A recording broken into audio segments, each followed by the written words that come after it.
Hello friends, UP panchayat polls के special series के 5वें एपिसोड में आपका स्वागत है। पिछले एपिसोड्स में हमने बात की इलेक्शंस की, पॉलिटिक्स की और पावर की, लेकिन आज के एपिसोड सबसे इंपॉर्टेंट है क्योंकि आज हम बात करेंगे उस प्लेटफॉर्म की जहां से असली बदलाव शुरू होता है, ग्राम सभा। बहुत से लोग सोचते हैं कि पंचायत का मतलब सिर्फ प्रधान होता है, लेकिन सच तो ये है कि ग्राम सभा ही वो जगह है जहां गांव का हर एक वोटर, चाहे आप हो या मैं, डायरेक्टली सरकार का हिस्सा बनता है। ग्राम सभा बनती कैसे है, इसका काम क्या होता है और ये हमारे गांव के लिए इतनी ज़रूरी क्यों है, आज इन्हीं सब बातों को सिंप्लीफाई करेंगे एकदम आसान लैंग्वेज में। तो चलिए समझते हैं कि कैसे एक सभा पूरे गांव की किस्मत बदल सकती है। देखिए, भारत के पंचायती राज सिस्टम में ग्राम सभा सबसे ज़रूरी हिस्सा है। इसे आप ज़मीनी स्तर की लोकतंत्र यानी ग्रास रूट डेमोक्रेसी कह सकते हैं। इसमें गांव के वे सभी लोग शामिल होते हैं जिनका नाम वोटर लिस्ट में दर्ज है, यानी गांव का हर वोटर इस सभा का हिस्सा है। कैसे होती है यहाँ वोटिंग और फैसले? गांव की तरक्की के लिए जो भी प्लान या काम पंचायत यानी एग्जीक्यूटिव बॉडी बनाती है, उसे लागू करने से पहले ग्राम सभा की मंजूरी लेना जरूरी है। इससे ये पक्का होता है कि जो भी फैसला लिया जा रहा है वो सबके सामने हो और उसमें सबकी मर्जी शामिल हो। इसका असली फायदा क्या है? जब लोग खुद इन मीटिंग्स में हिस्सा लेते हैं तो पंचायत के कामों में पारदर्शिता यानी ट्रांसपेरेंसी आती है और मुखिया या सरपंच की जवाबदेही बढ़ती है। इसका मतलब है कि गांव का हर नागरिक सीधे तौर पर अपनी सरकार चलाने और जनहित के फैसलों में अपनी बात रख सकता है। अब आपके मन में सवाल आएगा कि इस ग्राम सभा को ये सारी पावर मिलती कहाँ से है? तो भाई, ये कोई छोटी मोटी बात नहीं है, बल्कि हमारे कॉन्स्टिट्यूशन यानी संविधान ने इसे एक बहुत बड़ा दर्जा दिया है। आर्टिकल 243B के तहत ग्राम सभा को पंचायती राज सिस्टम की सबसे मजबूत नींव यानी कॉर्नरस्टोन माना गया है। 1992 में जब 73वां कॉन्स्टिट्यूशनल अमेंडमेंट एक्ट आया, तब इसे कानूनी रूप से वो ताकत दी गई जिससे गांव का आम आदमी भी सरकार चलाने में शामिल हो सके। इसकी सबसे खास बात यह है कि ग्राम पंचायत या जिला परिषद की तरह इसके लिए कोई चुनाव नहीं लड़ना पड़ता। अगर आपका नाम गांव की वोटर लिस्ट में है तो आप इसके मेंबर हैं। ये एक ऐसी परमानेंट बॉडी है जो कभी खत्म नहीं होती। प्रधान आते जाते रहेंगे, लेकिन ग्राम सभा हमेशा बनी रहेगी। असल में ये वो जगह है जहां हम सिर्फ वोट देने वाले नहीं बनते, बल्कि गांव के विकास और बजट के फैसलों में सीधे तौर पर शामिल भी होते हैं। यानी ये एक ऐसा शिफ्ट है जहां पावर नेताओं के हाथ से निकलकर सीधा जनता के हाथ में आ जाती है। अब बात करते हैं इसके स्ट्रक्चर यानी कॉम्पोजिशन की, कि आखिर ये सभा कैसे काम करती है और इसमें शामिल कौन होता है। जैसा कि मैंने बताया, ग्राम सभा में गांव के हर उस इंसान को बराबर हक मिलता है जिसका नाम वोटर लिस्ट में है, चाहे वो किसी भी धर्म या जाति का हो।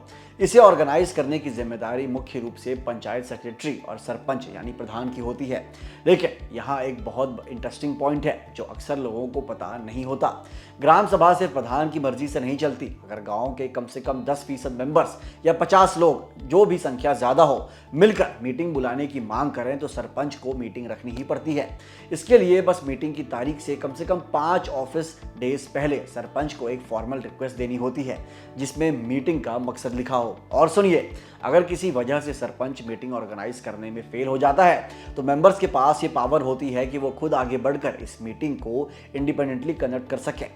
यही वो सोशल इंक्लूजन है जो सिस्टम को किसी एक आदमी की जागीर बनने से रोकता है और हर ग्रामीण को फैसला लेने का टेबल पर लायक खड़ा कर देता है। अब बात आती है इन मीटिंग के टाइमिंग और लीडरशिप की, क्योंकि बिना मीटिंग के तो कोई भी पावर बेकार है। स्टेट पंचायत राज एक्ट्स के मुताबिक ग्राम सभा की मीटिंग साल में कम से कम 2 से 4 बार होना जरूरी है।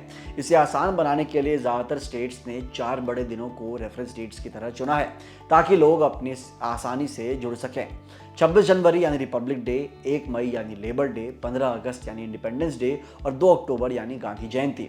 हालांकि ग्राम पंचायतों के पास ये फ्लेक्सिबिलिटी भी होती है कि वे अपनी सुविधा के हिसाब से किसी भी तारीख पर मीटिंग रख सकें। अब सवाल ये है कि इस मीटिंग को लीड कौन करता है? तो नियम ये है कि हर मीटिंग की अध्यक्षता गांव के मुखिया यानी प्रधान करते हैं। अगर प्रधान मौजूद नहीं है तो उप प्रधान यानी उप मुखिया उनकी जगह कमान संभालते हैं। लेकिन यहाँ एक बहुत ही डेमोक्रेटिक ट्विस्ट है। अगर प्रधान और उप प्रधान दोनों ही एब्सेंट हो तो मीटिंग कैंसिल नहीं होती। ऐसे सिचुएशन में वहां मौजूद ग्राम सभा के मेंबर्स आपस में वोटिंग करके किसी एक मेंबर को उस मीटिंग का चेयरपर्सन चुनते हैं। इसका मतलब यह है कि सिस्टम किसी एक इंसान पर डिपेंडेंट नहीं है। अब सबसे जरूरी बात, ये ग्राम सभा आखिर करती क्या है? संविधान का आर्टिकल 243, जिसे कई राज्यों में आर्टिकल 243A के साथ पढ़ा जाता है, ग्राम सभा को वो असली पावर देता है जिससे गांव का सामाजिक और आर्थिक विकास यानी सोशियो इकोनॉमिक डेवलपमेंट मुमकिन हो सके। ये सिर्फ एक मीटिंग नहीं है बल्कि गांव के प्रोग्रेस का रिमोट कंट्रोल है। इसके मेन फंक्शंस को अगर हम आसान भाषा में समझें तो सबसे पहला काम है प्लानिंग और डेवलपमेंट। गांव में कौन सी सड़क बनेगी, कहाँ खजड़ा लगेगा, ये सब ग्राम सभा ही अप्रूव करती है। सिर्फ इतना ही नहीं, ये बजट और फाइनेंशियल ओवरसाइट का भी काम करती है। यानी प्रधान जी के पास कितना पैसा आया और वो कहाँ खर्च हुआ, इसका ऑडिट और हिसाब किताब यही सभा करती है। सरकारी स्कीम्स जैसे कि राशन कार्ड या पेंशन के लिए बेनिफिशियरीज यानी लाभार्थियों को सही चुनाव भी यही होता है ताकि हकदार को उसका हक मिले।